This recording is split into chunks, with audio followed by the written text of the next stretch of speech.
Unless you've been living under a rock, you've probably seen or experienced the work of today's guest.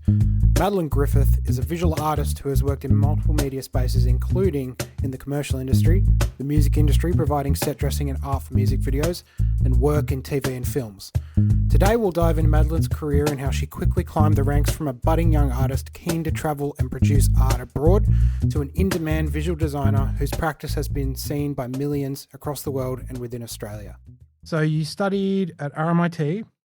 Yep. Multidisciplinary. I've been practicing saying those two words because it's in the car. I was just like multiple. Just I couldn't say it. You're creative director of the Satellite Foundation. Yes, I'm part of the creative team there. Yeah. Yep. And that, just for anyone who doesn't know, is for people aged 8 to 25 in that ballpark. It's for them to find a connection with other people through a creative outlet. And, you know, they might be living through family members, say like with BPD or just like struggles, right? Yeah. Mental illness It struggles. supports young people whose families have mental health challenges. So we have like a kind of broad umbrella around what mental health challenges means, what family means, and what young people mean as well. So we're very open and inclusive. But we work to sort of help them find community and to express themselves through creativity, which is then beneficial for their mental health. But it's a non-clinical approach that's kind of built on creating connections. Yeah, it's cool. It's almost like you can study music therapy, which is just, you know, learning an instrument and using that catharsis. Yeah, exactly. To sort of help. Yeah. So like, say I'm, 15, dad has BPD, mum's struggling with that. Like, what's my inroad to going through? We have, people can directly refer themselves or somebody else. And we also have connections with various other support networks. So there's FAPME and various mental health connect centres, and then we have kind of people can get referred into us. Yeah, so we have like quite a kind of rigorous onboarding to really work out how to best support young people. But the way we do it is very creative and using sort of various aspects of creativity. Yeah, that's awesome. And you've got online programs as well, not just in person. Yeah. So we're based in Melbourne in Naarm, but we cover the whole state as best we can. So we're sort of in the process of growing more regional pathways. Yeah, cool. Yeah. And you get like people to go and live out in those areas, we have some of our we have someone based in Ballarat, so they can sort of work around that area, and we're going to, I think it'll be more about employing someone that already lives there that can then bring the skills that, you know, we can train them up to deliver programs. And the idea is that maybe some of the kids that go through the program eventually might work for the program because they have that experience. Yeah, we have a big we really value lived experience as an asset. So mental health challenge, lived experience, but, you know, just life experience as well. And so we have a lot of young people will come through our programs, and then when they age out, they'll kind of be trained and folded back in as employees. Yeah. It sounds a lot like Army cadets. Yeah. Well, it's much more fun than that. I've never been an Army cadet. Maybe that is fun. Very specific style of fun, I feel. Yeah. I'm sure it's fun too, in a rigorous way. I don't know. Art for me is very rigorous. I understand a little bit. Kate is so bummed that she couldn't be here. She's the expert. I know like basic color theory. Great. That's it. Maybe can draw a little bit. I learned about pointism from Kate. Yeah. I did these little sticky notes with just different ways of saying like, I trust you, I love you, all that kind of stuff. Oh, nice. But using pictures just to try and find a creative way of saying it through imagery. Lovely. Like that sounds great. But it's not 5.5 years of doing a picture every day. That's nuts. Well, it's actually, we took a 5-year hiatus in the middle. So we drew every day for 5.5 years. And then during COVID, our lives got so boring. We were like, there's just nothing. I was like, I think we've run our course. Like we can't, there's just nothing to comment on anymore. And so we paused it for 5 years, actually, almost to the day. Yeah. And then we kind of reached a similar point again where we were like, we're not expressing ourselves enough and we're not being creative enough in our daily lives. We should really do something. And then I was like, well, why don't we just start the thing we already did already? And we started our daily drawing back up. So I think our experiences with COVID were quite different because Tasmania was awesome during COVID. Oh my gosh. Melbourne was hell. It was hell. Polar opposites, sister cities and everything. Yeah. But we just closed the borders and opened everything. Oh my gosh. See, was not our experience. And I have 3 kids, and so I was homeschooling 3 different levels of primary school, and everyone's on a device that's not connecting, and I was working, and my partner was working outside of the home, so I was doing like all of this. Oh my gosh, it was wild. I was like, you know, add that to your resume, just early childhood educator. I know. Although I was, at the end of it, I was very firmly not going to ever homeschool I was like, look, they'll be great at some things and there'll be huge holes in their education if I'm in charge. Well, that's how they used to do it, you know. Yeah. Families would just tell their kids stories, you know. Yes, I can do that part. Yeah. Just not so good at the hardcore maths. No, that's why we're musicians and visual artists. Yeah. We can explain things with imagery and music and sound and stuff. Exactly. So tell me a bit about like how you started, what made you choose to go RMIT and just study? Oh, yeah. So I always liked being creative, I think, as a child. And I got into a sculpture degree when I finished high school at RMIT, actually. And I lived in Canberra. So I think 5 days after I finished high school, I drove myself down to Melbourne and moved in with some strangers. And then Seems was like the actually, story. It was a friend's sister. I just hadn't met them before, but they were lovely. And then, I went and did a sculpture the first year of a sculpture degree, but I was young and restless and didn't want to keep going. So then I moved overseas to New York and I lived there for, I think it was almost 3 years straight. And then I'd kind of go back there for 3 months every year over the summer Just holiday. moved there for whatever? Or? My sister was there. So I went to visit her. And then I was like, maybe I'll go to Europe or something. I don't know. I was like a bit like, I don't really know what I'm doing. And then I ended up staying and loving that. That was great. And I had a lot of very creative friends, lots of musicians, lots of artists, and just sort of made stuff, you know. And then I started moving towards animation because I built little sculptures. I also wrote stories, and then I had photographs, and I was sort of like, maybe the photographs could be kind of backdrops and the sculptures could be characters, and I'll use the story and learn how to animate. I always loved animation, stop motion. So you got a rig at home for doing that, or? No, I just was, it was a self-taught process, which was hilarious because I didn't know anything. I started with Super 8 camera and I'd shoot the whole thing frame by frame. I think the first time I forgot to set the exposure, so I did a whole Super 8 frame-by-frame animation, sent it off, it came back and was just white, and I was like, exposure. No. So I fixed the exposure, did it a second time, and didn't think to use a tripod. So the thing was just wobbling, like it was it was like crazy. So then by the time that came back, I was like, a tripod. So I sort of slowly just was like, picked up the key things, and then by this stage, I was back in Melbourne and I wanted to go to RMIT and do media arts. And so I made a folio and got in and specialised in animation and video art. It was the 90s. Video art was a thing. Very cool. Great. Wallace and Gromit. Yeah. What was your, what was the first job you got? as an artist that was like, oh, sweet, I'm doing this now? Oh, wow.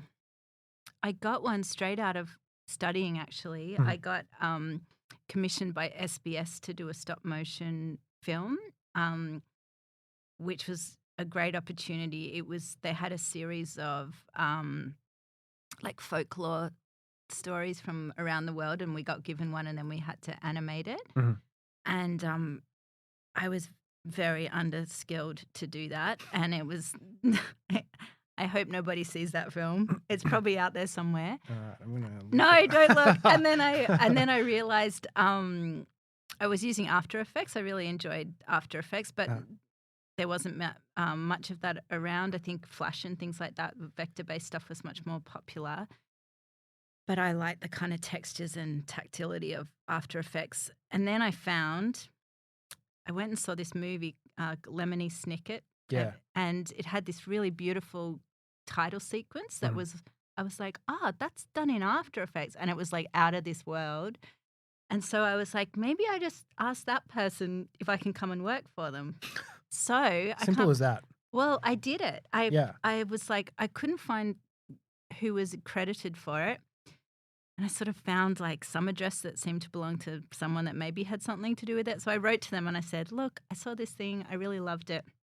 I'm wondering if you ever need an intern, if you might consider calling me. And this man wrote back and said, oh, thanks, I did make it. And you sound kind of crazy. And no, I will not be needing an intern. And I was like, not a problem. Just thought I'd throw that out there. But then 6 months later, I got an email from him. And he said, look, we've got this new project and we actually really need an intern. Would you consider flying to LA? Yeah. And starting on Monday, this was on a Friday. Jesus. And I was like, sure. And so I did. Caution to the wind. Yeah. And I had one friend from New York who lived in LA who I hadn't seen for years. And I think I emailed him on the way, like, can I just stay there tonight until I like work out what I'm doing? And then I arrived at the airport, got on a bus, went to the main bus station, rang this person and said, I'm here. Like, and they said, oh, come and start. So I then caught another bus to their studio and walked in, and it was these two nice guys, and I sat down and started animating. And once again, I was terrible. And because I'd taught myself, there was huge holes in my methodology, really basic ones, because I just hadn't stumbled into that bit of knowledge yet. Yeah. And they were very sweet and supportive and kind of taught me a whole lot. And we worked, 19-hour days for 3.5 weeks or something and made this film clip for a band. And then I flew home again. Yeah, it was great. That was exciting. I was pretty excited about that. Yeah, crazy. Yeah. Absolutely mental.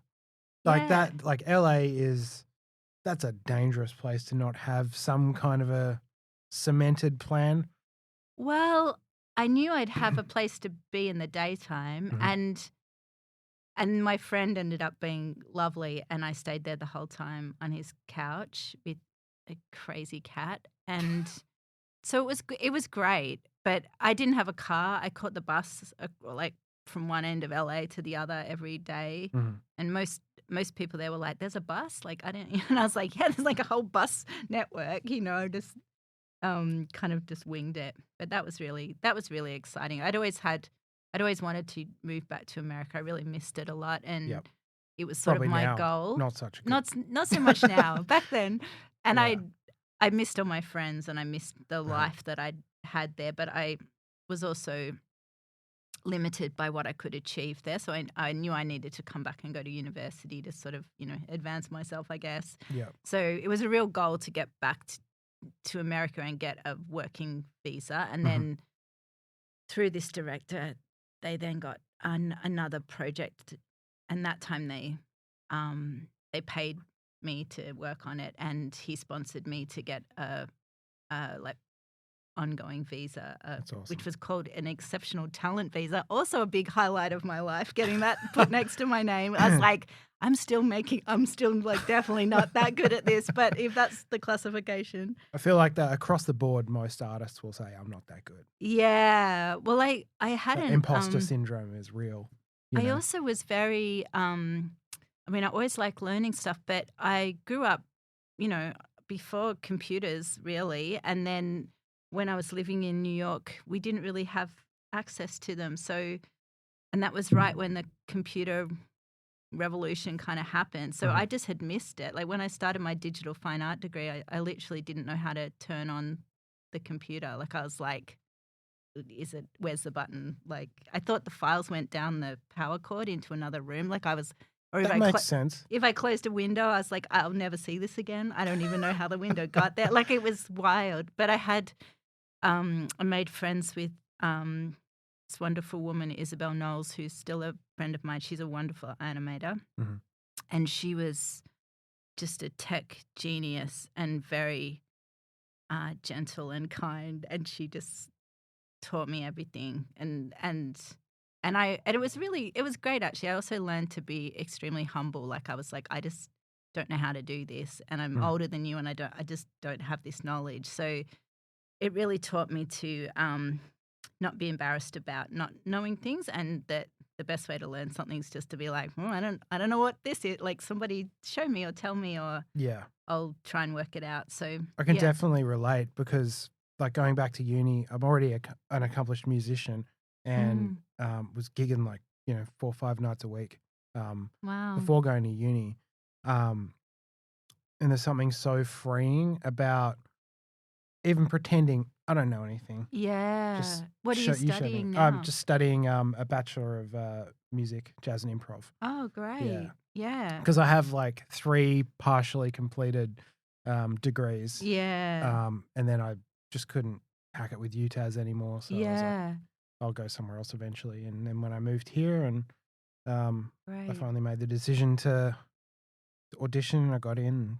So I'll get that ticket. Good. I think for me, I was a mature age student, probably in my mid-20s when I went back to uni. Mm-hmm.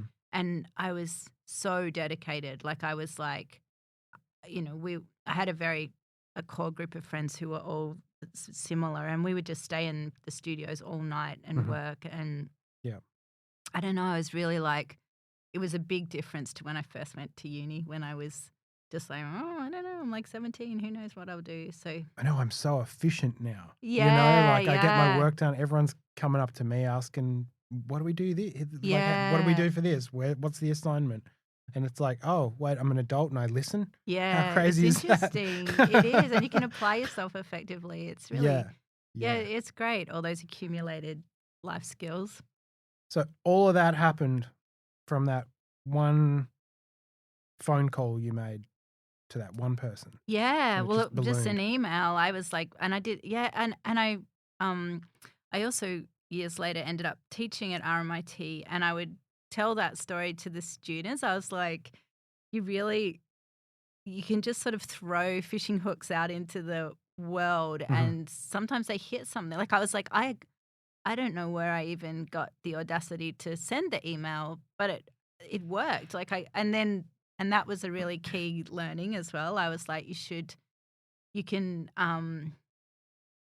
try and see what happens and grab opportunities and kind of, sometimes nothing happens and you're like, all right, no problem. Sometimes something cool happens. I mean, I've done that too. I've sent an email off and just purposefully just forgotten about it so I don't have to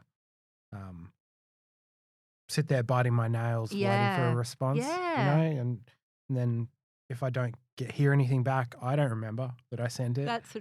It's a good way to do it. Yeah. I think there's a lot to be said for I don't know, just activating serendipity, maybe some good fortune or chance will come your way. Yeah. But it won't if you're not trying. Well, sometimes it does. What would you say is your most rewarding moment in your career? Oh gosh. Take your time. I'm going to sip. Yeah. I'm going to sip my coffee. That is a good question. I get a lot of think I get a lot of small rewards. I do with the prop making I do now and the model making. I find the process of that extremely satisfying. Mhm. I get like given kind of a complex 3D problem, which is like we need this object, we've got this amount of money and this amount of time, and then they're usually things that I've never made before. So I have to like develop a process, and there's a lot of trial and error. So I have this sort of way of working where I'll often make something from start to end and it won't work, but that's just to learn how to make it work. And then I usually have a moment in there where I'm like, oh God, this is never going to work. And then it always does. And I feel this like wild elation, like, aren't I clever? Look at this thing I've made. Yeah, I was watching before I came here. There was a video you put up on YouTube of you were pasting paper together, Yeah. just making stacks and stacks and stacks of this paper. And I'm thinking, like, what if you get it wrong? I know. Well, That's so much. That was to make a chair. And Yeah. I didn't know that it had worked until the day it was due when everything was dry and I God. could stack it up. But you also develop like ways to, your skills get more reliable because you've tested them. Mm. But I'm trying to think of like what would be the most reward, I don't know, the biggest sense of accomplishment. I'm not really sure. I think it probably hasn't happened yet because I suppose it changes as you go through. Like when you get something new and you nail that, it's kind of like, sweet, that's accomplishment. And then you get onto the next project and then that's the next biggest hurdle. And I'm also like, I haven't been able to prioritize making my own art. And that's something that I think that will be my biggest satisfaction. If in an ideal world, I would just make my own art. Yeah. But because I have 3 children that need lots of things, I have to prioritize. There's 2 of them are teenagers now, but one's still 10. So I've still got, they're getting a bit older, but it means you just have to, things have a different priority and it's not so much about you achieving what you hope. You could just teach them how to make 100 stacks of paper. I could. So then you do your own little art. Minions. I actually had to rent my child's bedroom off him to store all that paper in because I was like, I don't have anywhere to put this. So I ended up paying him to rent the space That's back. awesome. I know. I was like, I'm lucky sorry. Kid. I know. But I am starting to make my own art again because I have just a little bit of time and I'm finding that really satisfying. It's like just realizing that you can generate something out of nothing. I'm like, it's bringing me like sheer joy. Like, I don't even care what the outcome is. I'm just like, what a delight. Yeah, I had a rehearsal yesterday for a new trio that I've put together for my own music under my own name because I've never done that. I've always made a band name. And there is a huge amount of satisfaction that comes from trusting other people with something that I've made for them to make it sound good. Yeah, great. And it's been a while since I've done that. So similar thing. Yeah, it is a great feeling. I think it's like, I don't know, it's something you can rely on if you do have a creative outlet, that you have a way to generate your own joy.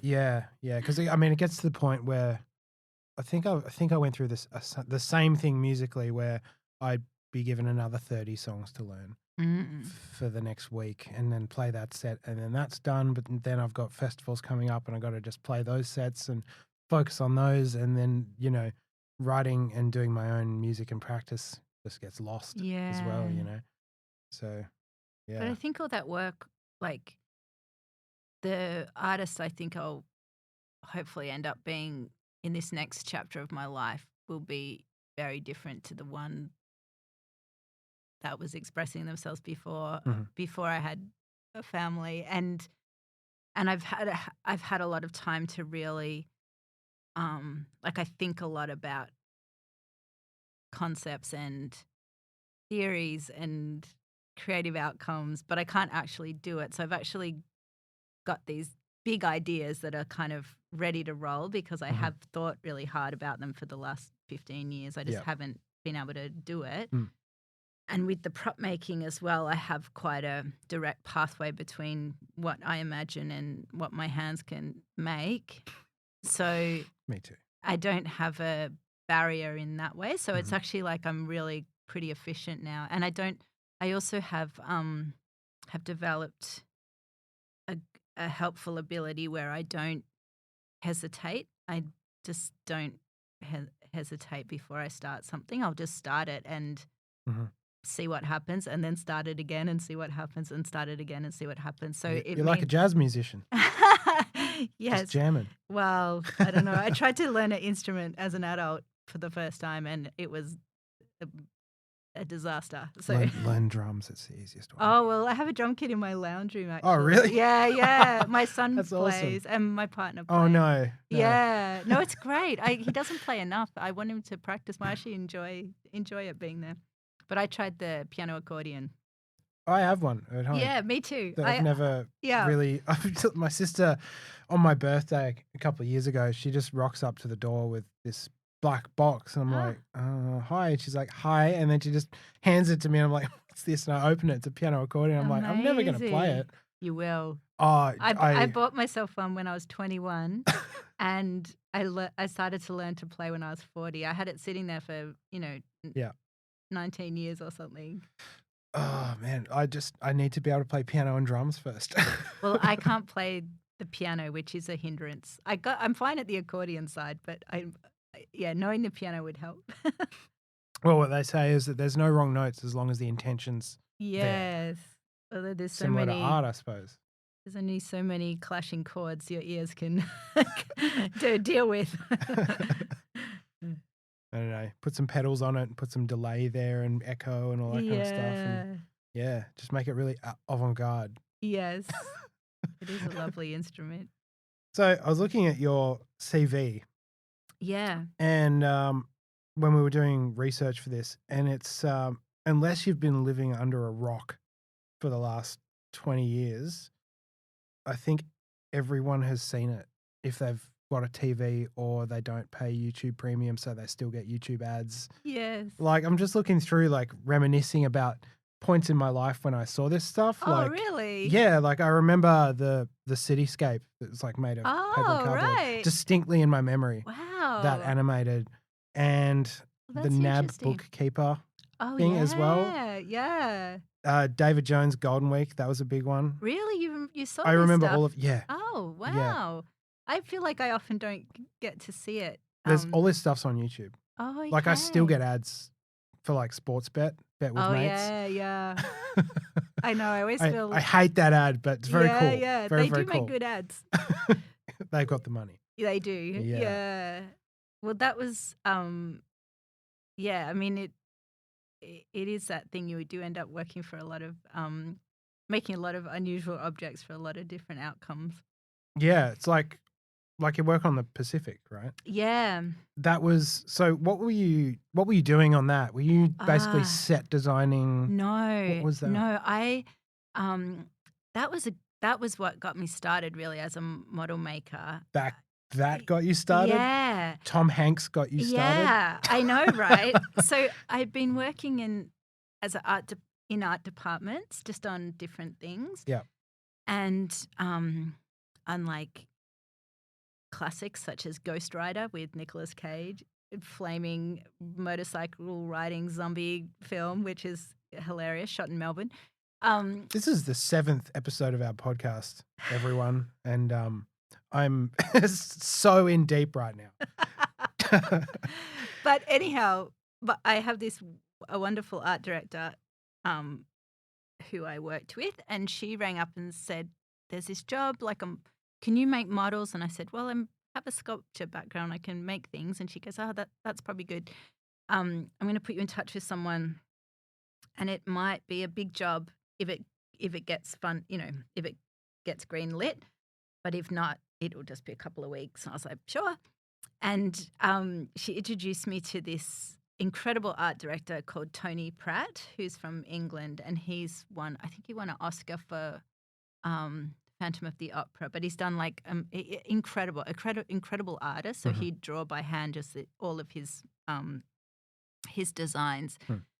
But he also, the way that he liked to design was to have a physical model. So he was like, this is my practice is I hand draw things and I make physical models, and through that combination I can work out what the sets are going to look like. Yeah. So when I started on the Pacific, it was him and me and one producer. There's three of us. And we worked at the Dockland Studios for a few weeks, and I'd just like, he'd tell me to make something and I'd go, "Arr." And he was so wonderful. Like sometimes we'd just be scrunching up paper from the photocopier and kind of wrapping it in sticky tape and making these kind of canyons and things. And he had this incredible eye, so he'd be like, oh, a bit more here and a bit more there. And then the project got green lit and ended up going for, I think I worked on it for 2.5 years or something. And, you know, it ballooned out to being thousands of people working on this project in all sorts of capacities. But my job remained making kind of miniature versions of the life-size sets for the art director. Yeah.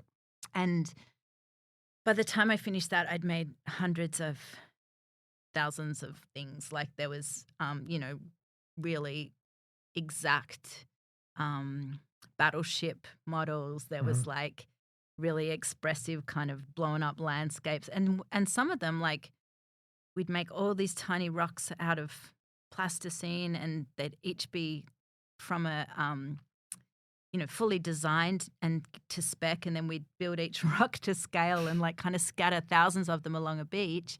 And there might be something, they'd be like, oh, we need a crater here because, you know, they run across and jump in this bomb crater.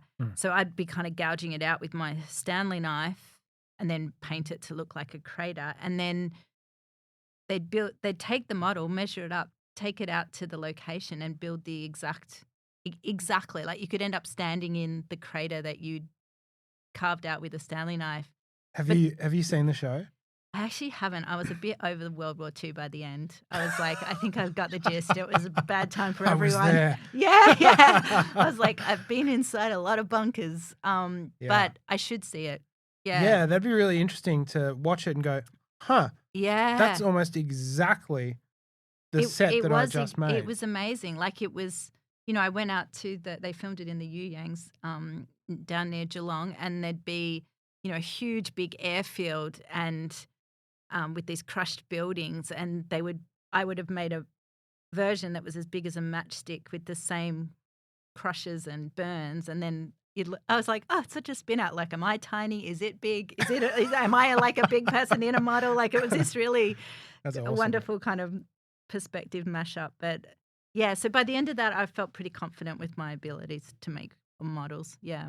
Yeah, God. I would love to see all of your work in one place. Oh, I don't know if most of it doesn't exist anymore. Do it again. Yeah. I had one, I made a bunker for a comedy pilot, and it was set in Antarctica, so it was sort of like this Antarctic hut, and I put wiring and lights, and it was really cute. And I kept that for several years, but then I moved house, and I was like, I'm not taking this thing. And I think I just left it on my letterbox. Like I was like, maybe someone might want this, but I'm done. See a war movie later or something. Yeah, and yeah. Just like, what? I know. I designed that. And most things you give to the client, so then the client keeps the thing. Yeah. Have you kept any of the models you've made as a memento?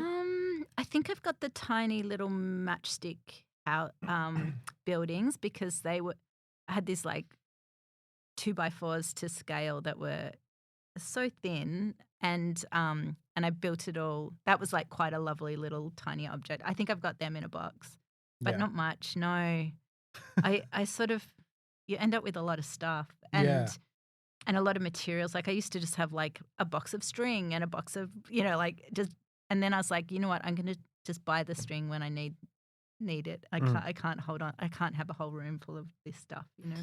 So if you could think back, over everything you've done, what would you tell a 7-year-old you? That's a good What's question. some wise words you'd give to young you?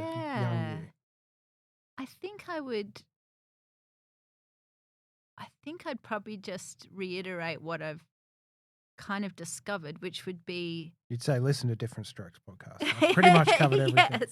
Yes. I'd probably be like, just keep learning things and trying new things, and your life will be expansive.